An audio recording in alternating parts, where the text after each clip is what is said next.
Esta é a primeira vez que Renan Calheiros aparece nos inquéritos da Lava Jato, meu caro Nonato, recebendo dinheiro fora do Brasil. Até agora, o que se tinha nos muitos depoimentos, investigações, delações e suspeitas era o senhor Renan Calheiros recebendo dinheiro no Brasil em doações de campanha, o dinheiro criminoso camuflado como doação de campanha, e ele se escuda nessa legalidade do ato, né? Não, são todas doações legais e tal. E também, segundo alguns depoimentos, algumas delações, recebendo dinheiro vivo. Estas seriam as duas fontes que ligam Renan Calheiros à Lava Jato. Agora, pela primeira vez, surge uma fonte dizendo que ele recebeu dinheiro no exterior. Essa reportagem está na Folha de São Paulo, a Aguirre Talento e o Márcio Falcão assinando a reportagem. Ela remete a um depoimento, um procedimento da Procuradoria-Geral da República de novembro do ano passado, que agora a Folha teve acesso. É um depoimento, uma delação premiada que ainda está sob sigilo. O repasse no exterior teria sido relativo à participação, interveniência do Renan, do Jader Barbalho e do Aníbal Gomes na venda de uma empresa, de uma participação da Petrobras numa empresa argentina, Transener. Essa empresa, essa participação ia ser comprada por grupos americanos. O esquema Renan, Jader e Aníbal Gomes atropelou essa operação e ela acabou sendo vendida para um grupo argentino. Este negócio teria sido feito com a participação de dois ministros da Cristina Kirchner, o Roberto Drone e um outro que se chama Júlio Devido.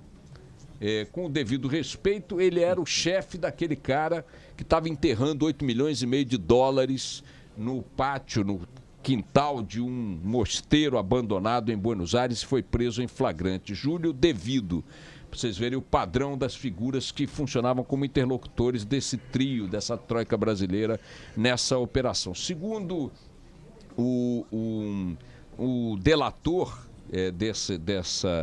dessa informação, o Jorge Luiz, lobista Jorge Luiz, o que está Jorge Luiz, o que está constando do depoimento dele, é aí que eu quero me fixar, é o seguinte, é que ele ouviu um comentário de que uma parte do dinheiro dessa operação teria ido para o Renan, para o Jader e para o Aníbal Gomes. Obviamente, diante de um comentário, o que fazem os três, em notas que publicaram também em relação a essa reportagem da Folha, negam.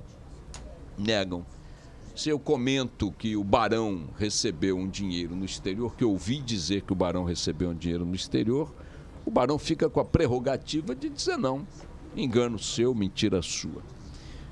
No estado de São Paulo, há uma outra reportagem também,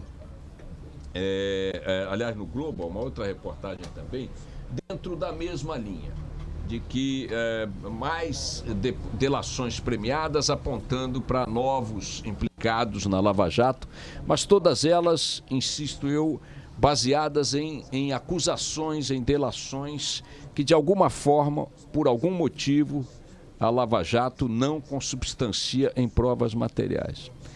Eu tenho alguma dúvida de que essas figuras estão implicadas nesses crimes? Nenhuma. Eu tenho alguma dúvida de que os delatores estão falando a verdade? Nenhuma. Eu tenho alguma dúvida de que essa gente pilhou a Petrobras? Nenhuma.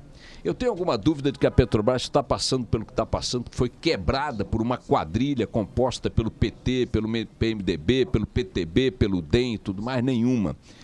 Mas o fato de eu não ter nenhuma dúvida vai levar alguém para a cadeia? Não. O que vai levar alguém para a cadeia é prova, é número de conta no exterior, é transferência bancária, é vídeo, é gravação, é papel, é documento. E eu confesso a vocês que a cada passo de delação premiada que eu vejo estampado na imprensa, eu aumento a minha convicção quanto à culpa dessas figuras, porque não tenho receio, dúvida quanto a essa hipótese. O Brasil é dominado por quadrilhas político-partidárias e as estatais são um feudo dessas quadrilhas, mas eu acho pouco provável que com isso que está sendo colocado em público haja consistência para condenar essa gente no Supremo Tribunal Federal. Ouvir dizer, me disse, contou, falou, não é prova. Não é prova. Eu quero insistir nisso porque quem tem feito as delações tem se dado muito bem. Citei aqui semana passada 2 vezes e vou repetir como uma ladainha. O senhor Nestor Cerveró, o senhor Sérgio Machado, o senhor Paulo Roberto Costa e outros que fizeram delações premiadas para a Lava Jato estão usufruindo vidas de nababos. Um deles, o Sérgio Machado, aqui em Fortaleza, na região aqui metropolitana de Fortaleza, num bairro de praia maravilhoso, uma mansão cinematográfica. O Nestor Cerveró está em Itaipava, numa casa de veraneio em Itaipava. Ou seja, as figuras comprovadamente envolvidas na pilhagem da Petrobras, que fizeram delações premiadas, não sofreram castigos, pelo menos aos olhos da população brasileira, dos valores médios dessa população. Qualquer cara que rouba 2 mariolas e um pedaço de pão numa padaria passa por sufoco maior do que esses caras estão passando, tendo destruído a maior estatal brasileira, entre outras empresas, tendo desviado milhões e milhões, para não dizer bilhões de reais, em contratos superfaturados e operações criminosas. Qual é o destino concreto até agora da quadrilha que pilhou a Petrobras? Essa quadrilha reunia lobistas, empreiteiros, executivos e políticos. Vamos lá. Os empreiteiros estão em cana. Boa parte deles. Alguns já foram libertados com tornozeleira. Os lobistas, delatores que fizeram delação premiada, estão soltos, levando a vida. Os executivos da Petrobras que fizeram delações premiadas, estou citando 4 deles, estão nas situações mais confortáveis do mundo.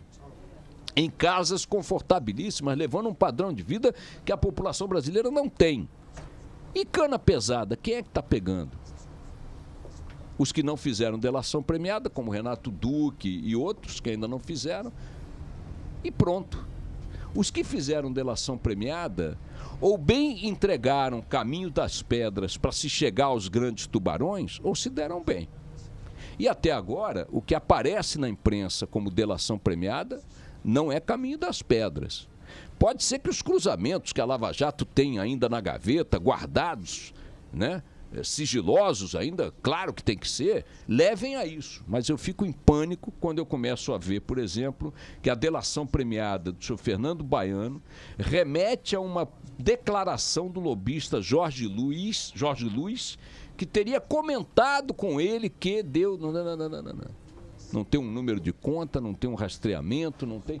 Então, enfim, é importante chamar a atenção agora que a Argentina vai entrar na investigação também por conta da delação direta a 2 ex-ministros, mas eu volto a dizer, até agora, as figuras que fizeram delação premiada no processo da Lava Jato estão sendo extremamente privilegiadas e favorecidas com as penas que estão recebendo. Se o que eles entregaram nos permitirá chegar aos grandes tubarões e colocá-los na cadeia para o resto da vida, maravilha, a troca foi boa. Se não, meu amigo, o que a gente está assistindo aí é um festival de penas brandas e impunidade.